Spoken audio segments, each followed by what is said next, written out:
안녕하세요. 서울 S치과 최승원 원장입니다. 오늘은 앞니를 예전에 레진으로 이와 같이 떼었었는데 처음부터 이렇게 떼었었는지 시간이 지나면서 레진이 움직여서 깨진 건지는 모르겠는데 보시면은 이제 가운데 앞니와 옆에 니에 이렇게 레진으로 떼었는데 한쪽은 충치가 옆으로 진행돼 있어서 레진 자체가 치아 사이의 잇몸을 이와 같이 누르고 있는 상황이고요. 옆에 니는 경계부가 이와 같이 이제 변색이 일어나 있고 엑스레이상에서 충치가 좀 보여서 두 개를 제거를 하고 레진으로 떼었던 케이스입니다. 기존의 레진을 싹 제거하고 제거해서 끝나는 건 아니고 레진과 치아의 경계부가 부드럽게 이행되게 하기 위해서 이 부분을 살짝 스크래치를 주게 됩니다. 치료가 끝난 다음에 찍은 사진입니다. 보시면 원래 치아에 있던 부위와 레진 부위가 약간 투명도의 차이가 있어서 뭔가 좀 구별이 가게 보이는데 최대한 레진과 치아의 경계부가 드러나지 않게끔 약간 경사지게 저희가 이제 베벨이라고 표현하는데 베벨을 줘서 경사지게 치아를 약간 다듬어서 부드럽게 레진과 치아가 이행되게 그렇게 해주고 치아 사이는 빨간 거는 처음 사진에서 보셨던 레진에 의해서 많이 눌려 있었기 때문에 지금은 이렇게 붉게 보이는데 한 일주일이나 2주일 정도의 시간이 지나면 잇몸은 깨끗하게 잘 아물 거라고 예상이 돼요. 레진 같은 경우에 뭐 기존의 영상을 통해서 몇 번씩 강조드린 말씀이지만 레진은 하루에 치료를 끝낼 수가 있고 그 다음에 치아 삭제를 다른 간접적인 수복물 있잖아요. 간접적인 수복물이라고 하는 것은 일종의 크라운이나 인네이와 같이 구강 내에 직접 때우지를 않고 본을 떠서 모형을 만든 다음에 거기서 이제 수복물을 만들고 입안에 다시 끼우는 형태의 수복물 같은 경우에는 아무래도 이제 수복물이 치아에 끼워져야 되기 때문에 들어갈 때 걸리는 부위가 없이, 그러니까 예를 들면 어금니라고 치면은 충치가 이렇게 있으면 여기 이렇게 진행돼 있다라고 치면 레진 떼울 때는 충치가 있는 부분만 이렇게 파서 충치를 제거를 하고 여기를 이제 레진으로 다시 떼우면 될 텐데 간접적인 수복물 같은 경우에는 위에서 껴져야 되기 때문에 구강 밖에서 이렇게 만들어서 이걸 끼려고 하면 입구는 좁고 베이스가 넓어서 들어가질 않거든요. 그래서 간접적인 수복물 같은 경우에는 베이스에서 바닥에서부터 위로 넓어지는 형태로 이를 다듬어야 돼요. 그래야 이런 형태의 수복물을 만들고 이게 밑으로 쏙 껴질 수가 있으니까 인네이는 이와 같이 위로 갈수록 넓어지는 형태로 크라운 같은 경우는 이제 위로 갈수록 좁아지는 형태로 이렇게 만들어야 위에서부터 크라운이 껴질 수가 있잖아요. 간접 수복물 같은 경우에는 본뜬 모형에서 만든 수복물이 치아에 끼워져야 되기 때문에 불필요하게 이제 이런 부분을 삭제를 해야 된다는 그런 부분이 있는데 레진은 입안에 직접 때우는 거기 때문에 충치 있는 부분만 제거해서 때울 수 있다는 장점이 있어요. 레진으로 할 수 있으면 레진으로 치료를 하는 게 가장 바람직하겠죠. 앞니 같은 경우는 인네일 한다고 이걸 크게 팔 수는 없기 때문에 가뜩이나 어금니에 비해서 치아가 얇고 치아가 크지 않기 때문에 더 이제 치아가 절반 이상의 상해 있거나 하면 그때는 이제 어쩔 수 없이 크라운 치료를 해야 되겠죠. 그래서 이와 같이 레진으로 앞니를 깔끔하게 치료를 할 수 있다. 이런 내용을 설명을 드렸고요.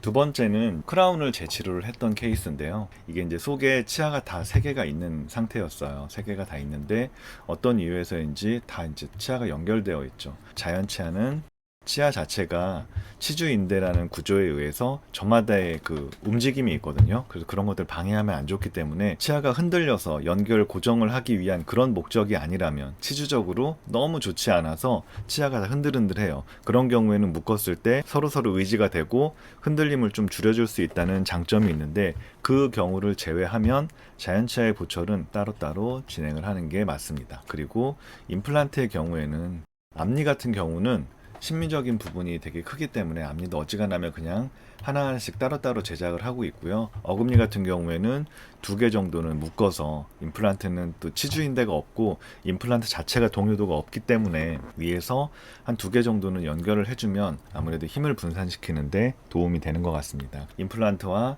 자연치아 보철에서 약간 다르게 접근을 하게 되는데 자연치아는 하나하나 따로따로 하는 게 맞다. 이 치아는 이제 엑스레이상에서 신경치료가 되어 있던 치아였고요. 그러다 보니까 치아에 변색이 있는지 희미하게 이런데 잇몸 색깔을 유심히 보시면 치아에 있는 쪽의 잇몸은 다른 자연 치아가 있는 이런 쪽에 비해서 회색빛으로 어둡게 변해 있다는 것을 관찰을 하실 수가 있을 거예요. 메탈 세라믹으로 세 개를 묶어서 했다는 것을 알 수가 있죠. 자연 치아가 따로따로 되어 있다면 여기 사이사이가 깊게 파여 있잖아요. 근데 연결되어 있는 건 구조 때문에, 강도나 이런 걸 위해서, 이 분리감을 위해서 여기를 깊게 팔 수가 없기 때문에 아무래도 더 좀 무디게 느껴지기도 하고 심리적으로도 좋지가 않고, 그걸 떠나서 자연 치아 자체의 생리적 운동을 방해하지 않기 위해서, 이게 이제 위에서 바라본 사진인데 아랫니가 왔다 갔다 계속 이렇게 씹을 거 아니에요. 씹을 때 얘는 이 방향으로 가고 싶어 하고, 얘는 이 방향으로 가고 싶고, 얘는 이 방향으로 가고 싶은데, 묶여 있으면 내가 가고 싶은 방향으로 못 가고 손을 꽉 잡고 있으니까 한 사람이 쓰러지려는 방향으로 계속 쓰러질 수밖에 없잖아요. 나는 가기 싫은데 손을 꽉 붙잡고 있으니까 어쩔 수 없이 딸려가는 그런 상황이 계속되다 보면 이런데 접착제가 깨지거나 2차 의식이 생길 가능성이 굉장히 높아집니다. 언뜻 생각하기에는 묶었을 때 좀 더 단단한 강도를 줄 수 있을까라고 생각할 수 있는데, 자연치아 같은 경우에 묶는 거는 득보다 실이 엄청 큰 치료 방법이 됩니다. 그래서 자연치아는 묶지 않고 따로따로 해주는 게 가장 낫겠고, 치아를 뜯어냈을 때 사진이에요. 아무래도 신경치료 했던 치아다 보니까 보시는 것처럼 변색이 일단 너무 심해요. 거의 저희 채널에서 이제 제가 앞니 치료했던 영상들을 꽤 많이 올렸었는데, 이런 경우에 이제 치료 순서는 당연히 다음과 같겠죠. 첫 번째는 첫날은 잘 이쁘게 다듬어서 임시치아를 넣습니다. 임시치아를 넣는 목적은 잇몸의 치유를 위해서예요.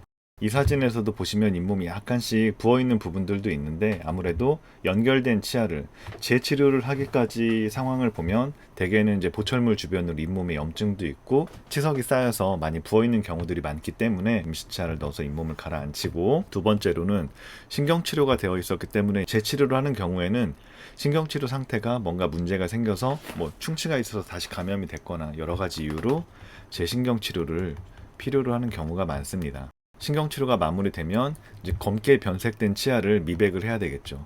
그래서 이거는 우리가 흔히 치과에서 신경이 살아있는 치아들 미백약을 바르고 광선을 쬐서 하는 그런 류의 미백이 아니고, 치아 내부에 약재를 넣어서 실알치 미백이라고 표현하는 그런 이제 미백을 진행을 하게 되고요. 이게 변색된 건 겉에서부터 색소가 쌓여서 변색된 게 아니라 치아 속에서부터 쌓여서 밖으로 이렇게 비쳐 보이는 거기 때문에, 속에 있는 색소를 제거하기 위해서 치아 속에 약을 넣어서 미백을 하게 됩니다. 그래서 충분히 하얘졌다라고 판단이 되면 그때 이제 잇몸도 깨끗할 테니까 본을 떠서 최종 치아를 끼워서 마무리를 하게 되는 거죠.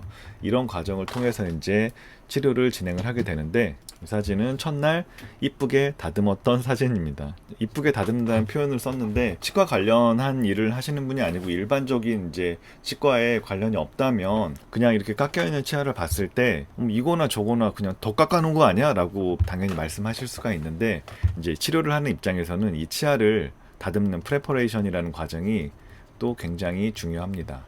내가 크라운을 만들기 위해서 필요한 부분은 그만큼 충분히 다듬어져야 되고, 필요하지 않은 부분은 깎아야 되고, 그런 식으로 이제 치아를 다듬어서 이와 같이 형태를 만들어 놓고 임시치아를 넣게 되고요. 이 상태에서 이제 말씀드린 신경치료와 그다음에 미백과 이런 과정들을 거친 이후에 이제 치아가 잘 준비가 되면 그때 이제 본을 떠서 최종리로 진행을 하게 되겠죠.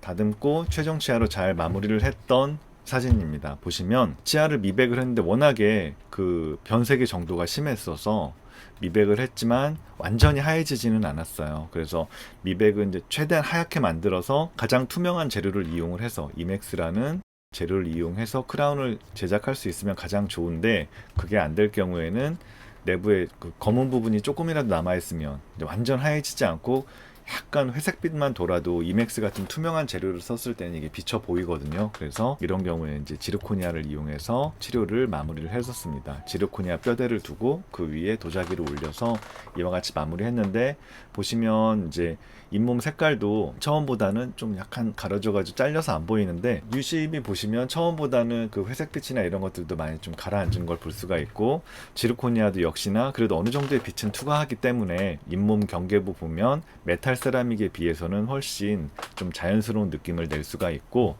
또한 치아를 하나하나 따로따로 제작함으로써 치아 하나하나의 분리감도 자연스럽고, 또한 치아의 생리적인 운동을 제한하지 않는 선에서 치료를 할 수가 있습니다.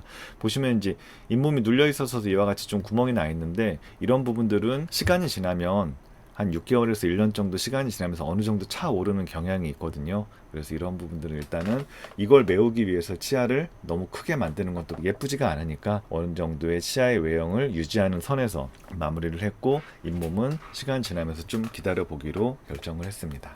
오늘은 앞니에서 레진을 이용해서 기존 레진을 제거하고 충치를 제거한 후에 다시 때우는 치료하는 것을 한번 보고 말씀을 드렸고요. 두 번째는 묶여있는 크라운을 제거하고 하나하나 따로따로 다시 이제 치료를 했던 케이스를 봤는데, 앞니 같은 경우도 치과 치료가 이제 어떻게 진행되는지, 치과 치료가 한 번에 다 짧은 시간에 끝날 수 있으면 좋지만, 지금 보여드린 케이스처럼 재치료를 하게 되는 경우에는 재치료하기까지 뭐 이가 썩었거나 잇몸이 부었거나 어떤 이유로든 치과에 가서 여러분들이 이제 치아를 다시 제거하고 치료를 다시 하고 싶다라고 할 때가 있을 거잖아요.